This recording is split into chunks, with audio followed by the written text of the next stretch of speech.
Olá, meus amigos, paz do Senhor Jesus Cristo para todos. Nós, nesta oportunidade, vamos gravar mais um vídeo.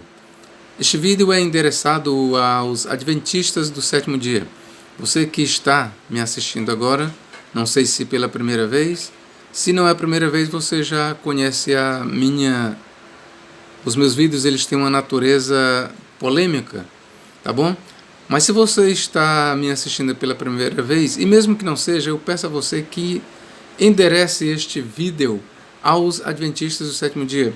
Este vídeo ele constitui uma refutação à doutrina adventista do sono da alma. Os adventistas eles ensinam que o homem, ao morrer, morre completamente corpo, alma e espírito, porque para eles corpo, alma e espírito é a mesma coisa. Para eles morreu o corpo, morreu a alma, morreu o espírito, porque eles entendem que a alma ou o espírito é o fôlego de vida. A alma não é um ente diferente do corpo. Para eles, a alma não sobrevive à morte do corpo. Ainda quero esclarecer neste momento que não vou entrar aqui na discussão sobre dicotomia versus tricotomia. Eu vou considerar aqui alma e espírito como sinônimos, como sendo a mesma coisa, ok, queridos? Para uma melhor explanação. O primeiro texto prova de que o homem, quando morre, morre apenas o corpo, a matéria, mas a alma ou o espírito sobrevive, estão conscientes num lugar que em hebraico chama-se Sheol e no grego Hades. O primeiro texto que nós temos para oferecer em prol da doutrina da imortalidade da alma é Mateus 10, 28, que diz: E não tenhais medo dos que podem matar o corpo, mas a alma não podem matar. Aqui você vê que o texto fala que o homem, ele pode matar o corpo, mas ele não pode matar a alma. Eu vou fazer a leitura do texto completo. Medo deveis ter, sim, daquele que pode fazer perecer no inferno tanto o corpo como a alma. Quem é que pode fazer perecer? A palavra perecer aqui está escrita apolessai em grego, que vem de apólime. E o sentido de apólime aqui não é destruir, o sentido aqui é de julgar, é infligir um julgamento, uma condenação. O sentido de perecer aqui é condenar, é fazer algo se perder no sentido de ser condenado. O que o autor está dizendo aqui é: e não tenhais medo dos que podem matar o corpo. O homem pode matar o corpo, mas a alma não pode matar. Medo deveis ter, sim, daquele que pode fazer perecer, no grego apólime, ou seja, que pode condenar no inferno tanto o corpo como a alma. Então, amigos, a primeira prova neotestamentária que temos aqui, de acordo com os meus estudos, de que o homem tem uma alma imortal em Mateus 10, 28. Porque é só uma questão de análise. Veja bem, se ao homem morrer, conforme dizem os adventistas do sétimo dia, morre todo o ser, corpo, alma e espírito, como se explicar este texto aqui que diz claramente que não tem mais aquele, ou seja, o homem, que pode matar apenas o corpo, mas não pode matar a alma? Ora, amigos, é uma questão de lógica. O texto está claramente dizendo que o homem só pode matar o corpo, mas não pode matar a alma. Se o homem pode matar o corpo, mas não pode matar a alma, logo eu não posso entender que alma e corpo é a mesma coisa. Logo eu não posso entender que alma ou espírito é apenas uma respiração, é apenas a vida. Eu não posso entender que alma é simplesmente a vida que nós temos. Por quê? Porque quando uma pessoa morre, já que alma é apenas vida, é apenas o fôlego ar, quando uma pessoa morre, digam para mim, a vida ainda sobrevive? Não. Então, quando uma pessoa mata outro, ele está matando todo. Está matando o corpo, alma e espírito.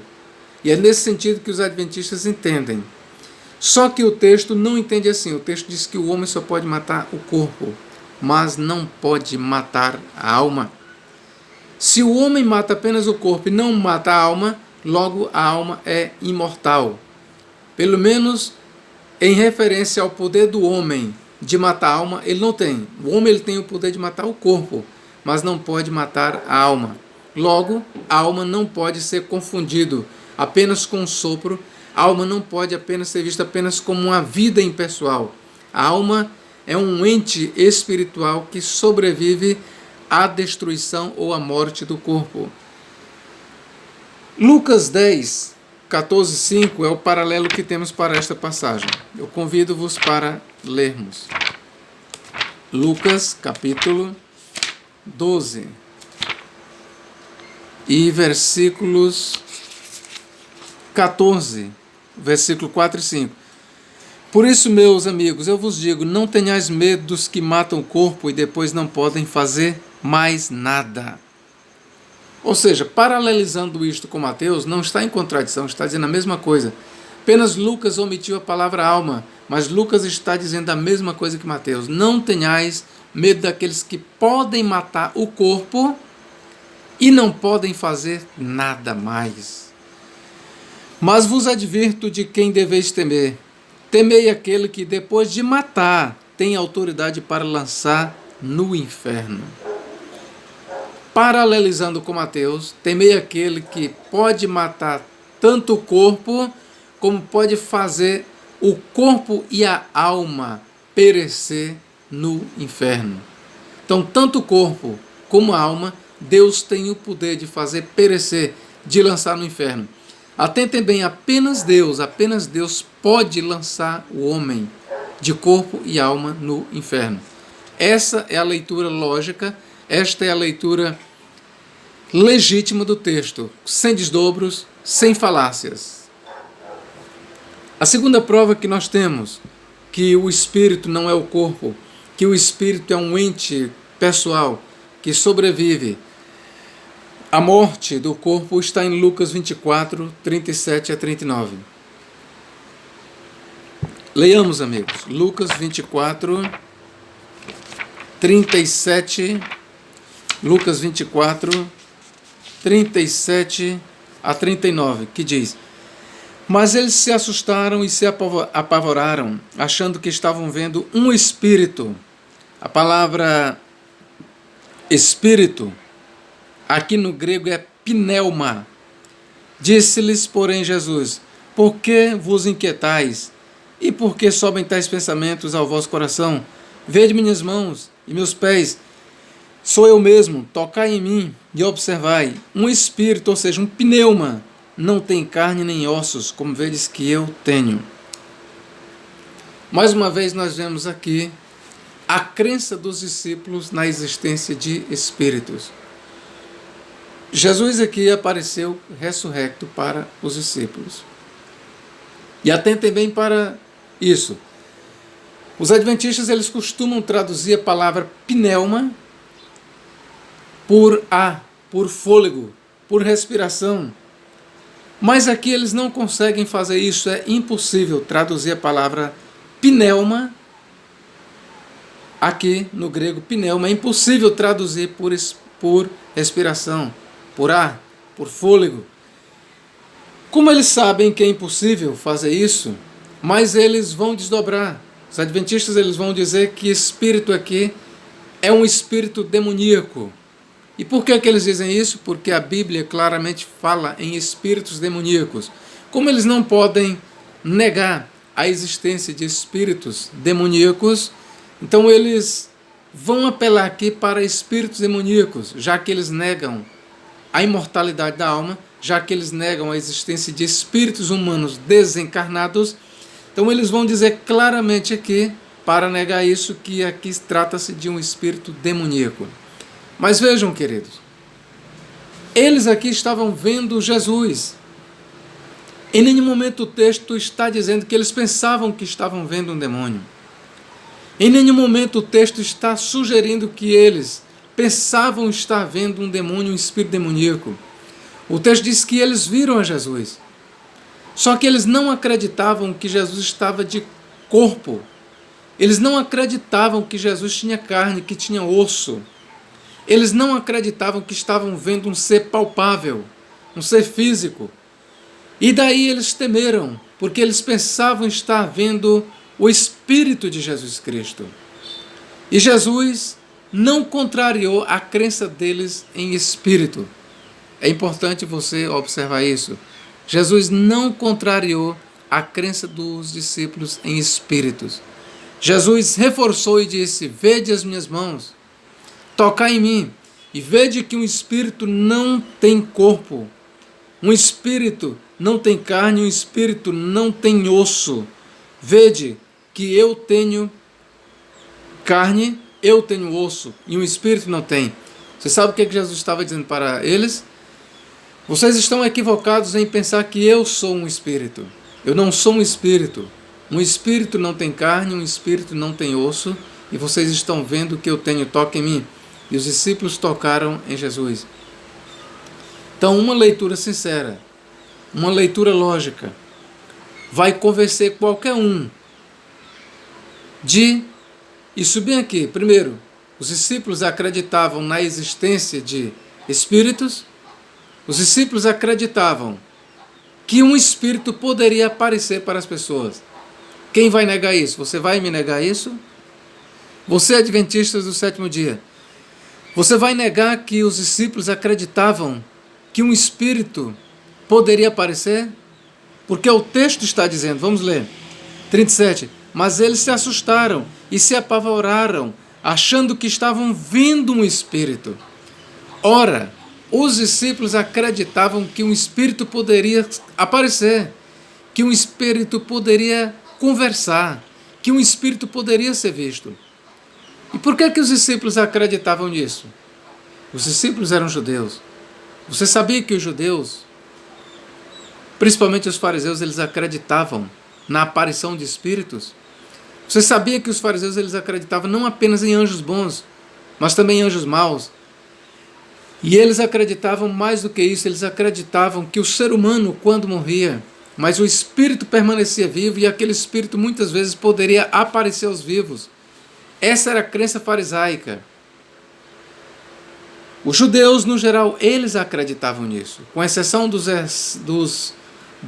saduceus e outros grupos minoritários, mas os fariseus, que eram maioria, e muitos judeus, a crença popular, com base até mesmo no Antigo Testamento, e com base em outros livros, apócrifos e pseudepígrafes do judaísmo do Segundo Templo, eles acreditavam na existência de espíritos, querido. E esse texto é uma prova cabal da crença dos discípulos.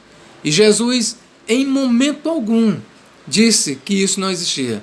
Ao contrário, eu lembro que em Mateus 23, Jesus disse: acreditem no que os discípulos dizem, acreditem no que os fariseus dizem, só não acreditem e não procedam conforme eles procedem. Então Jesus ali ele validou boa parte da doutrina farisaica. Os fariseus acreditavam em espíritos, em demônios, em anjos, acreditavam em alma, eles acreditavam em tudo. E Jesus não reprovou este ensino dos fariseus.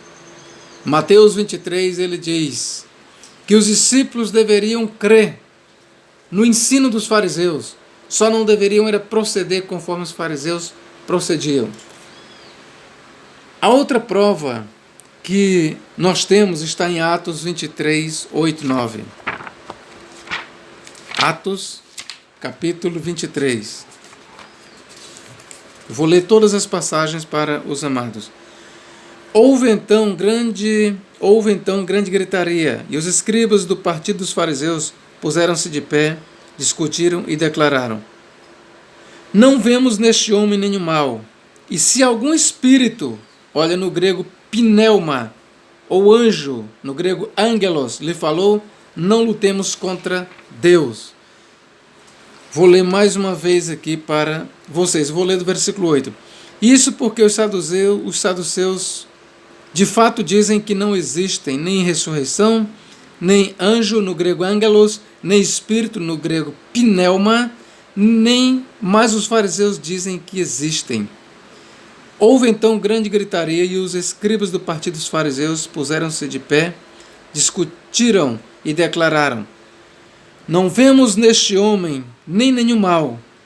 E se algum espírito, no grego pneuma, ou anjo, ângelos, lhe falou, não lutemos contra Deus. Aqui, o escritor de Atos, ele mostra a crença dos fariseus e a crença dos saduceus. Os fariseus acreditavam em anjos. Os fariseus acreditavam em espíritos. Está aqui o texto dizendo. Mas os saduceus negavam uma coisa e outra. Mais uma vez, os nossos adventistas do sétimo dia, os novos saduceus, que os saduceus eles também negavam a existência de alma e a existência de espíritos humanos. Eu quero lembrar para você que os adventistas eles estão seguindo a doutrina dos saduceus. Os saduceus eles negavam a existência de alma e de espíritos. Está aqui no texto. E os adventistas eles seguem a doutrina dos saduceus neste particular. Eu quero aqui apenas lhe dizer o seguinte, que o texto deixa bem claro que os fariseus acreditavam nisso. E Paulo ele já tinha sido do partido dos fariseus. E Paulo, sabendo que os saduceus negavam a existência de alma, de espíritos e de anjos e da ressurreição, ele levantou essa questão entre a multidão que era composta de fariseus e saduceus. Mas entenda uma coisa, o apóstolo Paulo, ele defendia a crença de anjos. O apóstolo Paulo, ele defendia a crença em demônios. O apóstolo Paulo, ele acreditava na ressurreição. O apóstolo Paulo, ele acreditava em espíritos. Por isso é que ele trouxe à baila, à tona, a crença farisaica, para colocar os fariseus contra os saduceus. Mas o moral da história, meu amado, é que mais uma vez nós temos aqui a palavra pneuma, traduzido por espírito, que não pode ser traduzido conforme erroneamente os adventistas insistem em traduzir muitas passagens por fôlego, por respiração.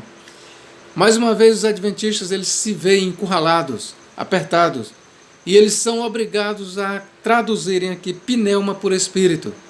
Mas como é de praxe deles, a desonestidade, eles entendem que pneuma, o espírito aqui, é um espírito demoníaco. Mas eu quero lhe dizer que o texto não está limitando a palavra pneuma a demônios. Não, o texto jamais está dizendo aqui que espírito aqui era espírito de demônios. Nós aqui temos que entender espírito de acordo com a crença farisaica. E os fariseus, atente bem, os fariseus, eles diziam claramente que almas e espíritos desincorporados existem. Os fariseus, eles entendiam quando eles liam a palavra pneuma, ou no hebraico rua, eles entendiam claramente que esta palavra ela remetia a espíritos, tanto de demônios como a espíritos de pessoas já falecidas. Esse é o perfeito entendimento do texto. Eu já vi um certo adventista, que não vou mencionar o nome, não vale a pena, ele dizer que os fariseus não acreditavam em alma, não acreditavam em espíritos de falecidos. Mas isso é um engano, é uma falácia, é uma mentira aberta, descancarada. Qualquer um que lê as obras de Joséfo, eu convido você a consultar o livro de Joséfo.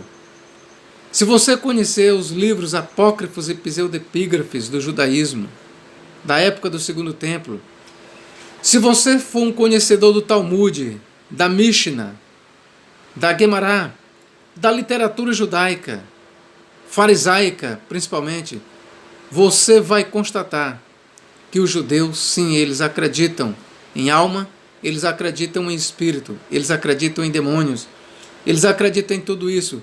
Eles não negam a imortalidade da alma. A segunda prova que nós temos está em Lucas, Mateus 17:3, Marcos 9:4 e Lucas 9, 30 a 31. Nesses três textos, nos sinóticos, nós temos a aparição de Elias e Moisés. Os adventistas do sétimo dia, eles vão sugerir que a aparição de Moisés aí se deu por meio de uma ressurreição. Mas por que os adventistas insistem tanto que Moisés ressuscitou?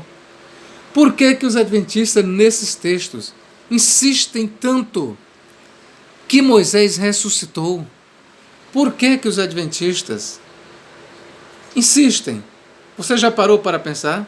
Por que justamente os adventistas do sétimo dia, em pareia com os testemunhos de Jeová, insistem tanto que aí foi a ressurreição de Moisés? Você sabe por quê? Não é porque a Bíblia ensina que Moisés ressuscitou.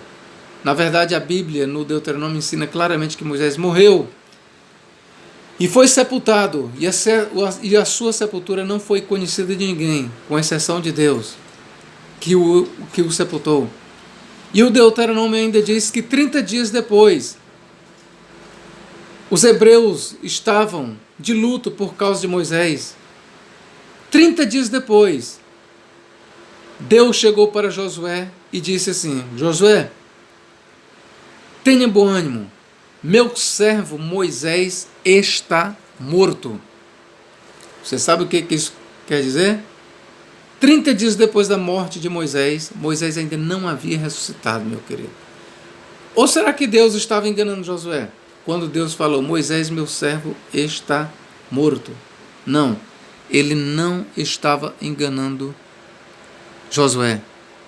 Se Deus falou para Josué: meu servo Moisés está morto, é porque ainda estava no túmulo. Então o que apareceu aqui para Jesus Cristo não foi Moisés ressuscitado, porque o texto não diz isso, o texto não diz em lugar nenhum que Moisés ressuscitou. A Bíblia em nenhum lugar diz que Moisés ressuscitou dentre os mortos. O que apareceu aqui, meu querido, para Jesus Cristo foi Moisés. Ah, professor, mas o grego diz que foi uma visão, e eu concordo, no grego horama, que traduzido é visão, os discípulos tiveram uma visão.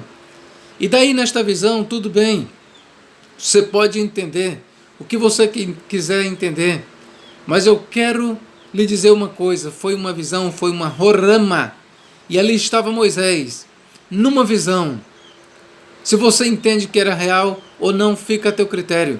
Mas eu quero dizer que ali era uma visão e Moisés não estava ressuscitado. Moisés apareceu. E eu quero lhe dizer uma coisa: que ali era Moisés em espírito. Assim como Elias estava em corpo, glorificado, ou melhor, glorificado não, em corpo. Da forma como Elias foi arrebatado, levado ao céu, ele apareceu para Jesus Cristo. Moisés, como ele não foi levado ao céu e como ele não ressuscitou, e onde é que Moisés se encontrava, querido? Já que Moisés não ressuscitou, Moisés não foi levado vivo ao céu, conforme Elias foi, nós só temos uma resposta: Moisés estava em espírito. Moisés estava em espírito, porque antes daquela aparição Moisés estava no Sheol, ou no Hades, conforme todos os santos se encontram. Não há registro na Bíblia Sagrada que Moisés estivesse no céu. Moisés não estava no céu. Lembre bem disso, Moisés não estava no céu, nem em corpo glorificado, nem em espírito, não. Moisés estava no Sheol, ou no Hades. E o Hades, de acordo com a crença antiga, ficava nas partes inferiores da terra, no coração da terra, nas partes mais baixas da terra. Então Moisés, ele estava em espírito, e em espírito ele apareceu para Jesus Cristo, assim como Elias estava em corpo. Ok, querido? Essas são as provas que nós temos de que o homem é um ser que sobrevive à morte do corpo. A outra passagem que nós temos é em 1 Pedro 3,19, que diz que Cristo em espírito foi e pregou aos espíritos em prisão. E na mesma carta, em 4,6 diz: por isso o evangelho foi pregado também aos mortos, Porque eles foram julgados na carne segundo todos os homens, mas ouviram o Evangelho, para quê? Para que tivessem vida segundo Deus, em espírito. Para que vivessem segundo Deus, em espírito. Então aqueles homens que um dia foram julgados na carne, que pereceram nas águas do dilúvio, aqueles homens que pereceram nas águas do dilúvio, o seu corpo morreu, o seu corpo foi destruído, o seu corpo, ele experimentou a destruição, no grego apóleme, mas o seu espírito, ele continuou vivo pelos séculos dos séculos, ao ponto de que quando Cristo desceu ao Hades, para pregar-lhes o Evangelho, as boas novas, porque é isso que 1 Pedro 4,6 diz, Cristo pregou o Evangelho, no grego Evangelion, pregou o Evangelho aos mortos. Logo, os mortos sabem de alguma coisa. Esses textos, eles trazem para nós uma prova cabal de que o homem, ele está consciente no Sheol, ou no Hades. Uma outra consideração que eu quero fazer para você está em Lucas, capítulo 16, 22 a 23. Eu vou ler aqui para você. Lucas 16, 22 a 23.